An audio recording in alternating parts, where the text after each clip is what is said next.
یوم دفاع پاکستان ہر سال ہم جب مناتے ہیں تو ساتھ ان شہداء کی قربانیوں کو بھی یاد رکھتے ہیں اور ان کو سلام پیش کرتے ہیں جن کی وجہ سے پاکستان کا دفاع مضبوط ہوتا ہے۔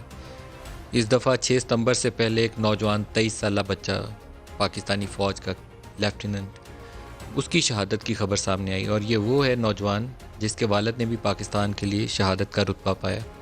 آج فضائیہ والے یوم شہداء منا رہے ہیں، تو یہاں پر ایک ہم سب کا فرض لاگو ہو جاتا ہے، اور وہ فرض یہ ہے کہ پاکستان کی بقا، سلامتی، پاکستان کے تحفظ اور پاکستان کے اندر بسنے والوں کی سلامتی، ان کی زندگیوں کی بہتری اور سلامتی کی خاطر آواز بلند کریں۔ پاکستان کا جو آئین، پاکستان کا قانون ان کو جو حقوق دیتا ہے، اس کے لیے بار بار سوال اٹھایا جائے کہ پاکستان کا شہری ہونے کے ناطے اسٹیٹ نے ان کو جو تحفظ دینا ہے اس کو یقینی بنایا جائے۔ اگر کسی انڈیویجول نے کوئی زیادتی کی ہے کسی کے ساتھ،